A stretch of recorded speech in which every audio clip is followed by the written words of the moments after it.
सभी को शुभ संध्या। आज ये वीडियो कुछ पढ़ाई लिखाई पर बना रहा हूँ। तो टॉपिक है calculation of mode using grouping and analysis table.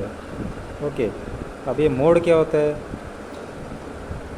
तो मुझे जहाँ तक लगता है मैक्सिमम सबको सभी ने सुना होगा मीन मीडियन मोड के बारे में, क्योंकि 9 तक तो जो क्लास 9 होता है 9 तक तो सबको मीन मीडियन मोड के बारे में पढ़ाया जाता है। इकोनॉमिक्स में आता है मीन मीडियन मोड। फिर भी बता देता हूँ, मीन का मतलब होता है आपको कोई डाटा सेट दिया है, वो डाटा सेट में डाटा सेट का एवरेज निकालना, उसको बोलते हैं मीन। मीडियन क्या होता है? किसी डाटा सेट का मिड वैल्यू निकालना। ओके, कोई डाटा सेट दिया है उसका मिड वैल्यू निकालना, उसको मीडियन बोलते हैं। और लास्ट क्या होता है? मोड। मोड का मतलब है डाटा सेट में जो वैल्यू है जिसका सबसे ज़्यादा रिपीटेशन हुआ है उसको मोड बोलते हैं। जैसे नॉर्मल सा बात है, जो जिसका मान लीजिए जो कोई वैल्यू दिया, उस डाटा सेट दिया, डाटा सेट में जिस वैल्यू का फ्रिक्वेंसी सबसे ज़्यादा होगा उसे मोड कहते हैं। ओके, तो आइए क्वेश्चन एग्जांपल लिया है, क्वेश्चन के तरफ से हम एक समझाने की कोशिश करते हैं आपको। जैसे दिया है क्वेश्चन में, find the mode using grouping and analysis table. इसमें दिया है एक्स वैल्यू दिया है 10, 20, 30, 40, 50, 60 और एफ़ का वैल्यू, एफ़ मतलब फ्रिक्वेंसी, ये जो आपका वैल्यू है, एक डाटा सेट का वैल्यू है, एक्स वैल्यू है, और ये आपका फ्रिक्वेंसी दिया, उसका करस्पॉन्डिंग फ्रिक्वेंसी तो दिया है 5, 9, 9, 12, 12, 7। ओके, अब क्या बोला है? इसका मोड निकालना है using grouping and analysis table. Okay, तो मैंने यहाँ साइड में लिखा है बाई मॉडल, क्रॉस मार्क करके रखा है। क्यों करके रखा है अभी बताता हूँ। जैसा अब नॉर्मली कोई भी देखेगा तो इसमें क्या बोलेगा, मोड क्या है बोलने से सब पता है कि फ्रिक्वेंसी क्या है, 12, 12, 12 ही सबसे ज़्यादा फ्रिक्वेंसी रिपीट हुआ है, मतलब 40 एंड 50 इसका मोड है बताएंगे। लेकिन ये क्या है, गलत हो जाएगा। क्यों गलत होगा? इसीलिए ये फ्रिक्वेंसी क्या grouping and analysis table use करते हैं, क्योंकि आपको दिख रहा है 12 एंड 12 फ्रिक्वेंसी ज़्यादा है तो आप बोल देंगे बाई मॉडल है, 2 मोड है इसका, बाई मॉडल तो 2 मोड।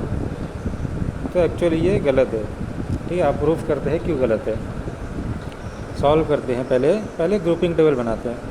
ग्रुपिंग टेबल क्या होता है? कुछ नहीं है, देखिए इसमें क्या होता है। एक्स वैल्यू आपका जो क्वेश्चन में दिया है, एक्स वैल्यू सेम आपको यहाँ लिखना है। फिर फ्रिक्वेंसी जो दिया है, फ्रिक्वेंसी भी सेम यहाँ उतारना है। उसके बाद क्या करना है आपको, फ्रिक्वेंसी जो है आप मान लेना है ये फर्स्ट कॉलम है, पहला कॉलम। ओके, इसीलिए मैंने ब्रैकेट में फर्स्ट कॉलम दे दिया। उसके बाद second, third, fourth, fifth and six, 6 column होते हैं। ओके, ये ग्रुपिंग टेबल में फर्स्ट एक्स, एफ जो है इंक्लूड है फर्स्ट कॉलम में, इसको फर्स्ट कॉलम बोलते हैं। ओके, फ्रिक्वेंसी को तो 1, 2, 3, 4, 5, 6। ओके, और सेकंड कॉलम में आपको क्या करना है, सिर्फ 2, 2 ऐड करना है। जो फर्स्ट फ्रिक्वेंसी का जो वैल्यू है, फर्स्ट 2, 2 वैल्यू को ऐड करते रहना है। जैसे यहाँ देखिए 9 एंड 5, इसको ऐड करके कितना होता है 14। 14 को कहाँ लिखना है? ये 9 एंड 5 के सेंटर लिखना है। ओके, 14। फिर इसके बाद 9 एंड 9 ऐड नहीं करना है, 9 एंड 18 ऐसा नहीं कर देना है हमें। यहाँ क्या है ना, 5 एंड 9 हो गया, इसको छोड़ दीजिए। इसके बाद 9 एंड 12 को ऐड कीजिए, कितना है 21, सेंटर में लिखिए 21। इसके बाद 12 एंड 7, 19 सेंटर में। ओके, इसके बाद थर्ड कॉलम में क्या करना है, फर्स्ट को छोड़ दीजिए, फ्रीक्वेंसी का जो फर्स्ट वैल्यू 5, इसको छोड़ दीजिए। उसके बाद 2, 2 को ऐड कीजिए, 9 एंड 9 कितना हो गया 18, सेंटर में लिखना है, 9 एंड 9 के सेंटर में 18। इसके बाद इनको ये दोनों का एडिशन हो गया, इसको हटा दीजिए। उसके बाद 12 एंड 12 को ऐड कीजिए, सेंटर में लिखिए 24। ओके, लास्ट क्या बच गया 7, ये सिंगल पड़ गया है तो इसको छोड़ दीजिए, इसको कुछ नहीं करना है। इसके बाद फोर्थ कॉलम में, फोर्थ कॉलम में क्या है, जैसे हमें अपने 2, 2 ऐड किया, हमें 3, 3 ऐड करना है फोर्थ कॉलम में। तो क्या है 9, 9, 5, 23। इसके सेंटर में लिखना, सेंटर हो गया 9, 9 के करस्पॉन्डिंग में लिखना है 23। इसके बाद ये तीनों ऐड हो गया, इसको हटा दीजिए। फिर 12, 12, 7, ये तीनों को ऐड करके इसका सेंटर में लिखना। 12 क्या इसका सेंटर है तीनों का नंबर के, तो 12 के करस्पॉन्डेंस में लिखिए 12, 12, 7 एडिशन के बाद कितना 31, बस 31 यहाँ लिख दीजिए। नेक्स्ट उसके बाद फोर्थ फिफ्थ कॉलम में क्या करना है आपको, जैसे हमें फर्स्ट वैल्यू छोड़ के 2 2 ऐड किए थे, सेम यहाँ में फर्स्ट वैल्यू को छोड़ के 3 3 ऐड करना है। ओके, यहाँ 3 3 ऐड किए थे, तो उसी तरह फर्स्ट कॉलम छोड़ के 3 3 ऐड करना है आपको।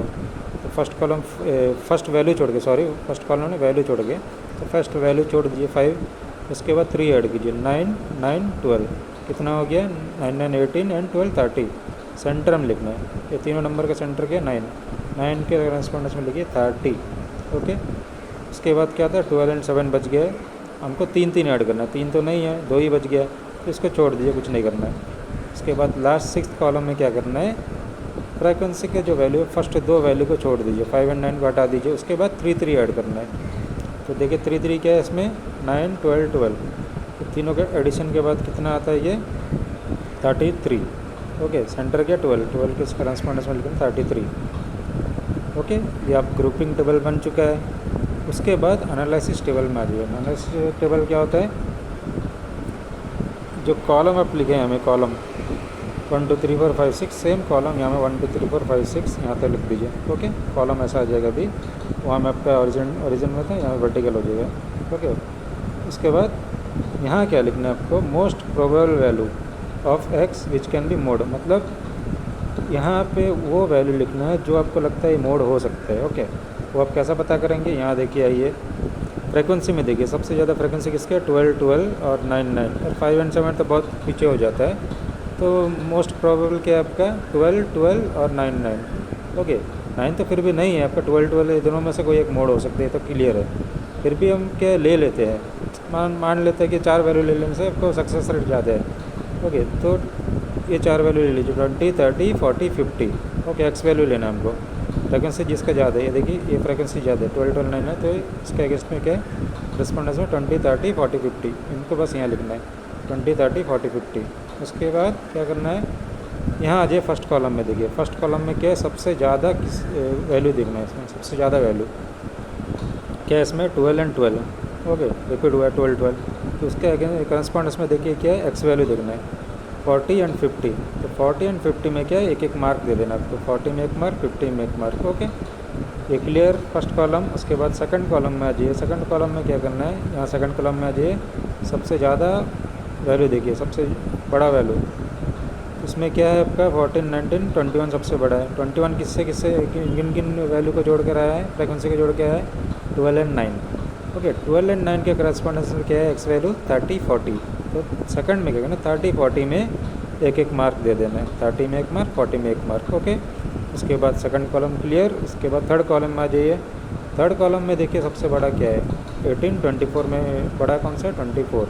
अब 24 किन किन वैल्यू को जोड़ कर आया देखिए फ्रिक्वेंसी में 12 एंड 12, ये दो को ऐड करके आपको 24 आया। तो 12 एंड 12 के करस्पॉन्डेंस में क्या है 40 50। तो आपको क्या करना है थर्ड कॉलम में जाके 40 50 में एक एक मार्क दे देना है। तो थर्ड कॉलम में आइए 40 एंड 50 में एक एक mark. Okay, third clear. Fourth में आइए, फोर्थ में बड़ा कौन सा है 31। अब 31 किन किन फ्रिक्वेंसी वैल्यू को जोड़ कर आया वो देखिए 31 है आपका 12 12 7, ये तीन वैल्यू को जोड़ कर आया है 31। ओके, तो इसके करस्पॉन्डेंस में क्या है 40 50 60। अब क्या करना है फोर्थ कॉलम में जाके 40 50 60 में एक एक मार्क देना है। आ जाइए फोर्थ कॉलम 40 50 60 में एक मार्क, 40 में एक मार्क 50 में एक मार्क, 60 हमने नहीं लिया क्योंकि वो हमको लग ही नहीं रहा है कि मोस्ट प्रोबेबल है। ओके, इसीलिए 60 का वैल्यू लिया ही नहीं है हमने, तो उसके छोड़ दीजिए उसे। ओके, 40 50 में एक एक मार्क हो गया। उसके बाद आ जाइए फिफ्थ कॉलम। फिफ्थ कॉलम में देखिए क्या सबसे बड़ा 30, एक सिंगल या 30। अब 30 किन किन फ्रिक्वेंसी वैल्यू को जोड़ कर आया देखिए 9 9 12। अब 9 9 12 करस्पॉन्डेंस में क्या है 20 30 40। अब आ जाइए फिफ्थ कॉलम में जाके 20 30 40 में एक एक मार्क देना आपको। फिफ्थ कॉलम में आ जाइए, फिफ्थ कॉलम में 20 30 40 में एक एक मार्क हो गया। Okay, fifth column clear. उसके बाद आ जाइए सिक्स्थ कॉलम। सिक्स्थ कॉलम में बड़ा क्या है एक ही सिंगल है 33। अब ये 33 किन किन फ्रिक्वेंसी वैल्यू को जोड़ कर आया देखिए 9 12 12। अब 9 12 12 के करस्पॉन्डेंस में क्या है 30 40 50। ओके, आ जाइए सिक्स्थ कॉलम में 30 40 50। ओके, एक एक मार्क हो गया है बस। उसके बाद हमारा काम क्लियर। ग्रुपिंग टेबल, अपने ग्रुपिंग टेबल में जो डाटा अपने डाला था वो एनालिसिस टेबल में आ गया। ओके, उसके बाद ये जितना मार्क दिया आपको उसको ऐड करना है बस। 1 2 3 4 4 हो गया, 1 2 3 4 5 6 6 1 2 3 3 एंड 1। ओके, अब देखिए इसमें सबसे बड़ा कौन सा है? 4 6 3 1, 6 बड़ा है। अब 6 बड़ा, इसका मतलब क्या आपका 40 जो है इसका एक्स वैल्यू है। ओके, मतलब 40 मोड है। Okay, so year 40 has maximum marks, hence 40 x value इस मोड। ओके, इससे आपको देखिए, अब आपने पहले क्वेश्चन में देखा तो कि आपको क्या लगा कि 12 एंड 12 बाई मॉडल है 40 50, इसीलिए मैंने बाई मॉडल को क्रॉस करके रखा था, क्योंकि ये गलत है। अभी हमने ग्रुपिंग एंड एनालिसिस टेबल में अभी कैलकुलेट करके देखा है, मोड क्या निकला 40। ओके, तो इसीलिए ग्रुपिंग एंड एनालिसिस टेबल का इस्तेमाल करते हैं ताकि आपको एक एक्यूरेट मोड मिले। ओके, तो इससे आपको पता क्या चलता है, 40 इसका मोड है। Okay, thank you.